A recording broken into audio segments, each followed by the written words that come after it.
नमस्कार दोस्तों। तो आज अपने करेंगे जो आईटी में टेस्ट लिया गया था उसका सॉल्यूशन। तो इसमें एक नंबर क्वेश्चन से स्टार्ट करेंगे। एक नंबर क्वेश्चन दिया हुआ है, कौन सा कारक विद्युत चुंबक की ध्रुवीयता को प्रभावित करता है। तो इसका आंसर होगा धारा की दिशा। यानी धारा की दिशा चेंज करके विद्युत चुंबक की ध्रुवीयता को परिवर्तित किया जा सकता है। और अपनी 2 नंबर क्वेश्चन पे बात करेंगे। तो 2 नंबर क्वेश्चन में पूछा हुआ है, चुंबकीय वाहक बल की इकाई यानी मैग्नेटोमोटिव फोर्स की इकाई क्या है। तो एम एफ बराबर सूत्र होता है एन इंटू आई। तो इस सूत्र से इसकी इकाई बनेगी एम्पियर टर्न्स। तो चुंबकीय वाहक बल की इकाई होती है एम्पियर टर्न्स। 3 नंबर क्वेश्चन में बात करेंगे, परमियंस की इकाई क्या है। परमियंस यानी विद्युत परिपथ में जिस प्रकार चालकता होती है उसी प्रकार चुंबकीय परिपथों में परमियंस होता है, यानी जो फ्लक्स प्रवाह में सुगमता प्रदान करता है। तो परमियंस का सूत्र होता है रो बराबर 1/Rm। और Rm बराबर सूत्र होता है N इंटू आई बटा फाई।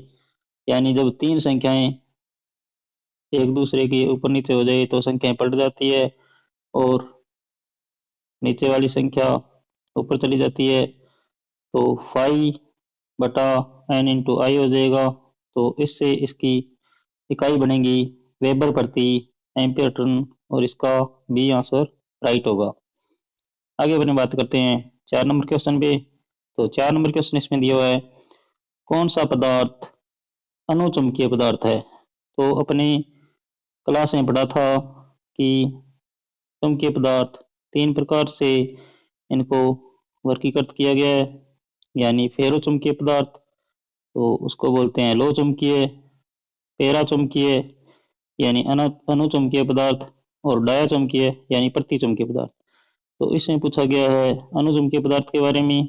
तो अनुचुंबकीय पदार्थ से इसमें संबंधित है तांबा यानी कॉपर। आगे बात करेंगे अपने 5 नंबर क्वेश्चन पे। तो 5 नंबर क्वेश्चन इसमें पूछा गया है, विद्युत परिपथ में चालकता के लिए चुंबकीय सर्किट में समान शब्द क्या है। यानी जिस प्रकार विद्युत परिपथ में चालकता विद्युत प्रवाह में सुगमता प्रदान करता है, तो उसी प्रकार फ्लक्स प्रवाह में चुंबकीय परिपथों में परमियंस सुगमता प्रदान करता है। आगे अपनी बात करेंगे 6 नंबर क्वेश्चन पे। तो 6 नंबर क्वेश्चन में पूछा गया है फ्लक्स घनत्व की एसआई इकाई। तो फ्लक्स घनत्व की जो एसआई इकाई पूछे तो इसका आंसर होगा टेस्ला। और एसआई अगर ना दिया हो, सीधा पूछे, तो बी बराबर सूत्र होता है पाई अपॉन ए। तो इसकी इकाई होगी वेबर प्रति मीटर। लेकिन अब यहाँ पे ऐसा इकाई पूछा गया है तो इसका आंसर होगा टेस्ला। आगे अपनी बात करेंगे 7 नंबर क्वेश्चन पे। 7 नंबर क्वेश्चन में पूछा है फ्लक्स घनत्व हमेशा चुंबकीय बल से पीछे रहता है, इसको परिभाषित करता है। यानी अपने क्लास में किया था, एक बीएच वक्र बनाया था। तो उसमें क्या होता है कि बी यानी फ्लक्स घनत्व, एच यानी चुंबकन बल से पीछे रह जाता है। तो इस गुण को अपने स्ट्रेसिस बोलेंगे। तो इसका आंसर होगा स्ट्रेसिस। आगे अपनी बात करेंगे 8 नंबर क्वेश्चन पे। तो 8 नंबर क्वेश्चन में पूछा गया है रिलेक्टेंस की इकाई क्या है। यानी जिस प्रकार विद्युत परिपथों में प्रतिरोध होता है उसी प्रकार चुंबकीय परिपथों में रिलेक्टेंस फ्लक्स प्रवाह में बाधा उत्पन्न करता है। तो इसका सूत्र होता है आर एम बराबर एन इंटू आई बटा पाई। तो इसका इसकी जो इकाई है वो हो जाएगी एम्पियर टर्न्स प्रति वेबर। यानी इसका जो आंसर है वो सी राइट होगा, एम्पियर टर्न्स प्रति वेबर। आगे अपनी बात करेंगे 9 नंबर क्वेश्चन पे। तो नंबर 9 नंबर क्वेश्चन में पूछा गया है चुंबकीय क्षेत्र में रखी गई आसपास की धातु पर क्या प्रभाव पड़ता है। तो इसका आंसर होगा भंवर द्वारा प्रभाव। 10 नंबर क्वेश्चन अपने देखेंगे। तो 10 नंबर क्वेश्चन में पूछा गया है अनुचुंबकीय पदार्थ निम्न में से कौन सा है। अनुचुंबकीय यानी पैराचुंबकीय पदार्थ इसमें पूछा गया है। तो पैराचुंबकीय इसमें पदार्थ है वायु। आगे अपनी बात करेंगे 11 नंबर क्वेश्चन पे। तो 11 नंबर क्वेश्चन है यदि घुमावों के बीच की दूरी बढ़ती है तो प्रेरण का प्रभाव क्या होगा। घुमावों के बीच की जब दूरी बढ़ेगी तो प्रेरण का मान बढ़ेगा। आगे अपनी बात करते हैं 12 नंबर क्वेश्चन पे पदार्थ का बीएच वक्र का आकार क्या दर्शाता है। तो पदार्थ जो अपने क्लास में बीएच वक्र बनाया था तो उसमें पदार्थ का बीएच जो वक्र है वो पदार्थ की चुंबकीय विशेषताएं बताता है। यानी उसमें अवशिष्ट चुंबकत्व उसका संतृप्त बिंदु और निग्राहिता इनको परिभाषित करता है। यानी चुंबकीय उसकी उस पदार्थ की चुंबकीय विशेषता बताता है कि वो चुंबकत्व कितना ग्रहण कर सकता है, उसमें चुंबकत्व ग्रहण करने की कितनी क्षमता है। आगे अपनी बात करेंगे 13 नंबर क्वेश्चन पे। तो 13 नंबर क्वेश्चन पूछा गया है कौन सी विद्युत मात्रा सीधे भंवर धारा यानी एडी करंट के समानुपाती होती है। तो यानी एडी करंट समानुपाती होती है आवर्ती के एडी करंट या भंवर धारा आवर्ती के सीधे समानुपाती होती है। तो इसका आंसर होगा आवर्ती या फ्रीक्वेंसी। आगे अपनी बात करते हैं 14 नंबर क्वेश्चन पे। तो 14 नंबर क्वेश्चन में पूछा गया है चालक के प्रतिरोध के व्युत्क्रमानुपाती क्या होता है। तो चालक के प्रतिरोध के व्युत्क्रमानुपाती यानी जैसे जैसे तो इसका आंसर होगा अनुप्रस्थ काट क्षेत्रफल। यानी जैसे जैसे अनुप्रस्थ काट क्षेत्रफल या चालक का जो एरिया है वो बढ़ाया जाता है वैसे वैसे प्रतिरोध घटता है यानी इसके व्युत्क्रमानुपाती होता है। आगे अपनी बात करेंगे 15 नंबर क्वेश्चन पे। 15 नंबर क्वेश्चन में पूछा गया है ताम्र चालक का विशिष्ट प्रतिरोध का मान क्या होगा। तो ये एक नियत मान है, इसको याद रखना पड़ेगा। इसका मान होता है 1.72 माइक्रो ओम प्रति सेमी की क्यूब। आगे अपनी बात करेंगे 16 नंबर क्वेश्चन पे। तो 16 नंबर क्वेश्चन में पूछा गया है एक खुले सर्किट में प्रतिरोध का मान क्या होगा। यानी एक ओपन सर्किट में प्रतिरोध का मान पूछा गया है। तो जब परिपथ खुला होगा तो प्रतिरोध का मान अनंत होगा और धारा का मान उसमें शून्य होगा। आगे अपनी बात करते हैं 17 नंबर क्वेश्चन पे। तो 17 नंबर क्वेश्चन में पूछा गया है इस समांतर परिपथ में जुड़े 50 ओम 220 ओम 450 ओम और 560 ओम प्रतिरोधों में सबसे कम धारा बहाव किस में होगा। तो जिस प्रतिरोध का मान सबसे अधिक होगा उसमें सबसे कम धारा बहेगी यानी इसका आंसर 560 ओम होगा। आगे अपनी बात करते हैं 18 नंबर क्वेश्चन पे। तो इसमें पूछा गया है 200 वाट ऑब्लिक 250 वोल्ट रेटेड लैंप में गर्म प्रतिरोध की गणना करनी है। तो आर बराबर सूत्र होता है वी स्क्वायर बटा पी। तो इससे अपने जो सोल्व करेंगे तो वी का मान इसमें दिया हुआ है 250 वोल्ट यानी 250 इंटू 250 बटा 200। तो जब इसको अपने सॉल्व करेंगे तो इसका आंसर रहेगा 312.5 यानी इसका सी आंसर सही होगा। आगे अपनी बात करते हैं 19 नंबर क्वेश्चन पे। तो 19 नंबर क्वेश्चन में पूछा गया है लाइट डिपेंडेंट रजिस्टर का प्रतिरोध क्या होगा यदि प्रकाश तीव्रता बढ़ा दी जाए। यानी एलडीआर का इसमें पूछा गया है प्रकाश की तीव्रता जैसे जैसे बढ़ेगी तो प्रतिरोध का मान क्या होगा। तो प्रतिरोध का मान इसमें घटेगा। तो इसका आंसर होगा बी। आगे अपनी बात करते हैं 20 नंबर क्वेश्चन पे। तो 20 नंबर क्वेश्चन में पूछा गया है कौन सी विद्युत राशि चालक में ऊष्माउत्पन्न को प्रभावित करती है। यानी जो एक जूल का नियम है एच बराबर आई स्क्वायर आर टी। यानी इसमें चालक में ऊष्मा जो उत्पन्न हुई है वो सबसे ज्यादा किससे प्रभावित होगी, तो वो धारा से प्रभावित होगी। यानी धारा जब बढ़ेगी तो वो वर्ग में बढ़ेगी। तो इसका आंसर होगा इसमें बी, यानी धारा के वर्ग। आगे अपनी बात करेंगे 21 नंबर क्वेश्चन पे। तो इसमें पूछा गया है 1 ओम से 100 किलो ओम तक मापन हेतु कौन सी विधि का उपयोग किया जाता है, तो इसमें आंसर होगा व्हीटस्टोन ब्रिज। यानी 1 ओम से 100 किलो ओम तक जब अपने मापन करते हैं तो व्हीटस्टोन ब्रिज विधि का उपयोग किया जाता है। आगे अपनी बात करेंगे 22 नंबर क्वेश्चन पे। तो ये कलर कोड सारणी से क्वेश्चन उठाया गया है। तो इसमें ऑरेंज रेड सिल्वर, यानी अपने अगर कलर याद है तो अपने इस क्वेश्चन को कर सकते हैं।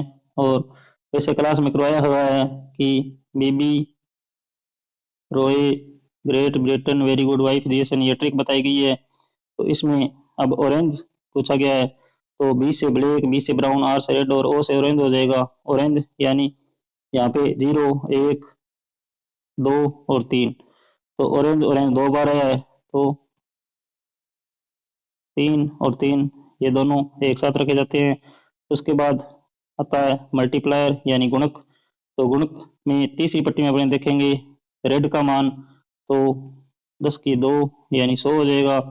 और चौथी पट्टी में जब अपने सिल्वर का मान देखेंगे तो प्लस माइनस 10% होगा। तो इसमें जो आंसर होगा वो होगा बी, यानी 3300 प्लस माइनस 10% ओम। आगे अपनी बात करेंगे 23 नंबर क्वेश्चन पे। तो 23 नंबर क्वेश्चन में पूछा गया है बैटरी की ध्रुवता जानने के लिए किस प्रकार का मीटर प्रयोग किया जाता है, तो इसमें आंसर होगा चाल कुंडली वोल्ट मीटर। आगे अपनी बात करेंगे 24 नंबर क्वेश्चन पे। तो 24 नंबर क्वेश्चन में प्रतिरोधकता की इकाई पूछी गई है। तो प्रतिरोधकता यानी विशिष्ट प्रतिरोध की इकाई होगी ओम मीटर, यानी इसमें सी ऑप्शन सही होगा। आगे अपने देखते हैं 25 नंबर क्वेश्चन। इसमें पूछा गया है एक शाखा खुली होने पर समांतर परिपथ में क्या प्रभाव होगा। यानी समांतर परिपथ में अगर एक शाखा खुली हो जाए यानी ओपन सर्किट हो जाए तो क्या प्रभाव पड़ेगा, तो इसका आंसर होगा सी, उस शाखा में धारा नहीं बहेगी। और यही अगर श्रेणी क्रम में अगर कोई शाखा बीच में से ओपन हो जाए या खुला परिपथ हो जाए तो उसमें कोई भी युक्ति कार्य नहीं करती है। आगे अपनी बात करेंगे 26 नंबर क्वेश्चन पे। तो इसमें जो अपने टेस्ट लिया था उसमें ये डाटा अपने मिस प्रिंट हो गया था, यानी लिखने में त्रुटि हो गई थी, लिखा नहीं गया था, तो इसको वहाँ पे डिलीट किया था। लेकिन बाद में ये डाटा अपने लिया गया है, तो इसको अपने सॉल्व करते हैं। इसमें पूछा गया समांतर परिपथ में R2 का मान क्या होगा। तो इसमें जो टोटल धारा है वो है 15 एम्पियर और यहाँ पे जो दिया हुआ है वोल्टेज वो है 24 वोल्ट। तो R1 में अगर अपने धारा निकालेंगे तो I बराबर क्या होगा, voltage into resistance, sorry I बराबर क्या होगा, I बराबर सूत्र होगा V अपॉन R। तो V अपॉन R से अपने जब ज्ञात करेंगे तो 24/8 यानी 8 या 24। तो R1 में से जो धारा बहेगी वो होगी 3 एम्पियर, R1 में से 3 एम्पियर। और R3 में से जो धारा बहेगी I बराबर V/R से, तो 24 को भाग देंगे 3 से, तो 8 या 24 यानी R3 में से 8 एम्पियर की धारा बहेगी। 8 और 3 11 एम्पियर टोटल हो जाएगा। तो 15 में 11 करेंगे तो R2 में से जो धारा बहेगी वो बहेगी 4 एम्पियर। और इसमें R2 का मान पूछा गया है, तो R बराबर सूत्र क्या होता है, R बराबर V अपॉन I। तो समांतर क्रम में वोल्टेज का मान समान रहता है, तो 24 वोल्ट हो जाएगा। और इसमें जो धारा बह रही है वो है 4 एम्पियर। तो इनको जब सॉल्व करेंगे तो ये आ जाएगा 6 ओम। तो इसका आंसर होगा सी, यानी 6 ओम इसका आंसर होगा। आगे अपनी बात करते हैं 27 नंबर क्वेश्चन पे। तो 27 नंबर क्वेश्चन में पूछा गया है किस पदार्थ में ऋणात्मक तापमान गुणांक का गुण होता है। ऋणात्मक तापमान गुणांक यानी एनटीसी, नेगेटिव टेम्परेचर कोएफिशिएंट, यानी जैसे जैसे तापमान बढ़ता है वैसे वैसे उस पदार्थ का प्रतिरोध घटता है। तो इसके अंतर्गत आते हैं अचालक, इलेक्ट्रोलाइट और अर्धचालक पदार्थ। एनटीसी के अंतर्गत आते हैं ये सभी। तो इसमें अचालक पदार्थ दिया हुआ है अभ्रक, तो इसका आंसर होगा ए। आगे अपने बात करेंगे 28 नंबर क्वेश्चन पे। तो 28 नंबर क्वेश्चन में भी लिखने में थोड़ी त्रुटि हुई है, यानी ये 250 वाट ऑब्लिक 240 वोल्ट दिया हुआ है। तो ये 250 की जगह यहाँ पे रियल में 200 था, ये भी लिखने में मिसप्रिंट हुआ है। तो यहाँ पे जब 200 करेंगे तो ये अपने 100 आंसर आएगा। तो इसको अपने 200 मानकर इसको सोल्व करेंगे, और इसमें जो सूत्र लगेगा वो लगेगा P1 इंटू P2 बटा P1 प्लस P2। इस सूत्र से ये सोल्व हो जाएगा। तो इसमें जो P1 का जो मान दिया हुआ है वो है, यानी 250 की जगह अपने 200 लेना है। 200 इंटू 200 बटा 200 प्लस 200। तो ऊपर हो जाएगा 100 को 2 से गुणा करेंगे और 4 जीरो आ जाएगी, यानी इसका मान हो जाएगा 40,000 बटा 200 प्लस 200 400। तो 2 जीरो से 2 जीरो, 4 से 4, यानी इसका आंसर होगा 100 वाट। तो 28 नंबर क्वेश्चन में 100 वाट दिया हुआ है बी ऑप्शन में, तो इसका बी ऑप्शन सही होगा। आगे अपनी बात करेंगे 29 नंबर क्वेश्चन पे। तो 29 नंबर क्वेश्चन में पूछा गया है तांबे के परमाणु में दूसरे कक्ष में कितने इलेक्ट्रॉन होते हैं। तो परमाणु में जो इलेक्ट्रॉनों का वितरण होता है वो किया जाता है 2n स्क्वायर से। तो पहली कक्षा में 2 इंटू 2n स्क्वायर से जो अपने परमाणु का वितरण किया जाता है उसमें पहली कक्षा में होता है 2, दूसरी में 8, तीसरी में 18, और उसके बाद जो शेष बचाते हैं इन तांबे के टोटल होते हैं 29।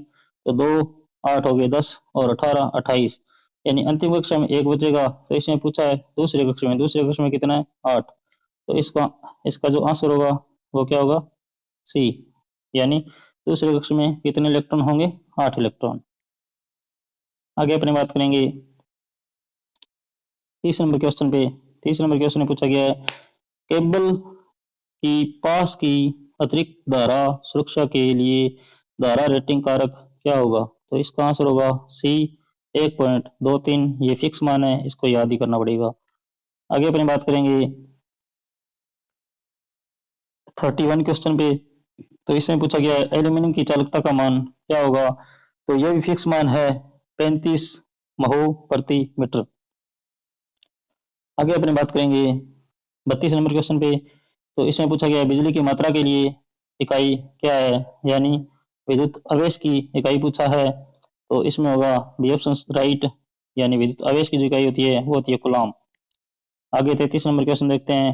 33 नंबर क्वेश्चन में पूछा गया है गुथे हुए चालक का ठोस चालक की तुलना में क्या लाभ है, यानी जब चालक को गूंथ कर यानी स्टैंडर्ड चालक के रूप में माना जाता है तो इसका ठोस चालक की अपेक्षा में क्या लाभ होगा। तो इसका आंसर होगा बी, यानी वो लचीला अधिक होगा। आगे अपनी बात करेंगे 34 क्वेश्चन पे। तो 34 में जो पूछा गया है केबल की अधिक अतिरिक्त धारा सुरक्षा के लिए धारा रेटिंग कारक क्या है। तो ये भी एक फिक्स मान है 0.81। इसका आंसर होगा सी। आगे अपनी बात करेंगे 35 क्वेश्चन पे। तो 35 नंबर क्वेश्चन में पूछा गया है कौन सा विद्युत उपकरण अधिक अतिरिक्त धारा संरक्षण करता है। तो इसमें आंसर होगा बी, यानी पुनः तार बांधने होंगे, या इसको बोलते हैं किटकैट किटकैट फ्यूज, जो अपने घरों में नॉर्मली यूज करते हैं। आगे अपन बात करेंगे 36 क्वेश्चन पे। तो 36 क्वेश्चन में जो दिया गया है, पूछा गया है, उत्पादन संयंत्रों में किस प्रकार की केबल बिछाने की विधि का प्रयोग किया जाता है? तो इसका आंसर होगा हवा में रेक, इसका बी आंसर होगा। और आगे अपन बात करेंगे 37 क्वेश्चन पे। तो इसमें पूछा गया है SWG यानी स्टैंडर्ड वायर गेज से तार का आकार मापने की प्रास क्या है? तो इसकी जो प्रास है वो है 0 से 36। आगे अपन बात करेंगे 38 नंबर क्वेश्चन पे। तो इसमें पूछा गया है कुचालक प्रतिरोध की इकाई क्या है? यानी अचालक प्रतिरोध की इकाई पूछा गया है, तो इसमें आंसर होगा डी यानी मेगा ओम। आगे अपन बात करेंगे 39 क्वेश्चन पे। तो 39 क्वेश्चन में पूछा गया है सिरोपरी लाइन में चालक की लंबाई बढ़ाने हेतु किस प्रकार के जोड़ का उपयोग किया जाता है? तो इसका आंसर होगा डी यानी वेस्टर्न यूनियन जोड़। आगे अपन बात करेंगे 40 नंबर क्वेश्चन पे। तो 40 नंबर क्वेश्चन में पूछा गया है मानव शरीर का सामान्य प्रतिरोध कितना होगा? तो मानव शरीर का सामान्य प्रतिरोध होता है 1000 ओम, 1000 ओम। और उसके बाद अपने बात करेंगे 41 नंबर क्वेश्चन पे। तो 41 नंबर क्वेश्चन में जो पूछा गया है 1 जूल प्रति सेकंड किसके बराबर होता है? तो इसमें आंसर होगा सी 1 वाट, यानी 1 जूल प्रति सेकंड 1 वाट के बराबर होता है। आगे अपने बात करेंगे 42 नंबर क्वेश्चन पे। तो 42 नंबर क्वेश्चन में पूछा गया है BOT यानी बोर्ड ऑफ ट्रेड यूनिट को यह भी कहा जाता है, यानी बोर्ड ऑफ ट्रेड यूनिट को अन्य किस नाम से जाना जाता है? तो इसका आंसर होगा सी KWH, यानी KWH के नाम से जाना जाता है, किलोवाट आवर। आगे अपने बात करेंगे 43 नंबर क्वेश्चन पे। तो 43 नंबर क्वेश्चन में पूछा गया है 100 वाट, 200 वोल्ट व 200 वाट 100 वोल्ट के दो लैंप श्रेणी में जुड़े हैं, तो इसका तुल्य प्रतिरोध क्या होगा? तो अपने आर बराबर एक सूत्र है वी स्क्वायर अपॉन पी। इसे जब अपने ज्ञात करेंगे तो वी स्क्वायर अपॉन पी यानी 200 गुणा 200 ऑब्लिक 100, तो इससे आ जाएगा ये 400। और दूसरा जो दिया गया है इसमें वो है 200 वाट 100 वोल्ट, यानी एक अपने आया है 400, तो दूसरा 100 गुणा 100 बटा में 200, तो इससे ये काटेंगे तो ये आ जाएगा 2, 2 से इसको काटेंगे तो ये आ जाएगा 50। यानी अपने पास R1 आया था 400, R2 आया है 50 ओम, तो दोनों को जब जोड़ेंगे तो ये हो जाएगा 400 प्लस 50 यानी बराबर 450 ओम। तो इसका जो राइट आंसर है वो होगा डी यानी 450 ओम। आगे अपनी बात करेंगे 44 नंबर क्वेश्चन पे।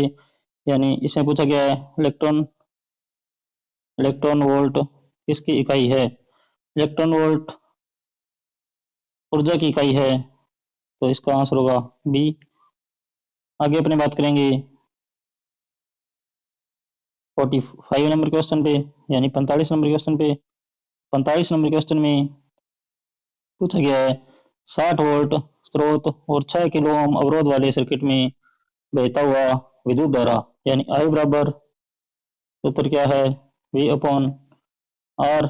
और जब इसको अपने सॉल्व करेंगे तो 60 बटा 6000 यानी 6 किलो ओम दिया हुआ है, तो इसको जब अपने सॉल्व करेंगे तो आंसर रहेगा 10 मिली एम्पियर, तो इसका आंसर होगा ए। आगे अपने बात करते हैं 46 नंबर क्वेश्चन पे। तो इसमें पूछा गया है विशिष्ट चालकता की इकाई, तो इसका आंसर होगा डी यानी महो प्रति मीटर। आगे अपने बात करेंगे 47 नंबर क्वेश्चन पे। तो 47 नंबर क्वेश्चन में पूछा गया है निम्न में से कौन सा घटक एसी व डीसी पर समान व्यवहार करता है? तो इसका आंसर होगा प्रतिरोधक, यानी प्रतिरोधक एसी और डीसी दोनों पर समान व्यवहार करता है, समान रूप से व्यवहार करता है। अब आगे अपने बात करेंगे 48 नंबर क्वेश्चन पे। तो 48 नंबर क्वेश्चन में पूछा गया है एल्यूमिनियम में संयोजित इलेक्ट्रॉन की संख्या कितनी होगी, यानी अंतिम कक्षा में कितने इलेक्ट्रॉन होंगे। तो एल्यूमिनियम में का जो परमाणु क्रमांक है वो है 13, और इसको जब अपने 2n² से बांटेंगे तो पहली कक्षा में 2, दूसरे में 8 और तीसरे में रूल के अनुसार 18 आने चाहिए, लेकिन इसमें टोटल 13 होते हैं। तो 2 और 8 10, और 13 में से जब 10 गए तो अंतिम कक्षा में बचेंगे 3 इलेक्ट्रॉन, यानी जो संयोजी इलेक्ट्रॉन की संख्या होगी वो कितनी होगी, 3। तो इसका आंसर होगा राइट सी। आगे अपनी बात करेंगे 49 नंबर क्वेश्चन पे। तो 49 नंबर क्वेश्चन में पूछा गया है नाभिक पर आवेश कितना होता है। तो इसका तो आंसर होगा, ये फिक्स मान है, इसको याद रखना पड़ेगा। इसका आंसर है बी, यानी बी जो आंसर है इसमें दिया हुआ है 1.602 गुणा 10⁻19 कूलम। आगे अपने बात करेंगे अंतिम क्वेश्चन यानी 50 नंबर क्वेश्चन पर। तो इसमें पूछा गया है परमाणु का आकार सामान्यतः कितना होता है। तो इसका राइट आंसर होगा 10⁻10 मीटर। तो धन्यवाद साथियों, आज अपने क्लास टेस्ट का सॉल्व कर लिया है, और इस वीडियो को अवश्य पूरा देखें और इसको शेयर करें और अधिक से अधिक लाइक करें। धन्यवाद।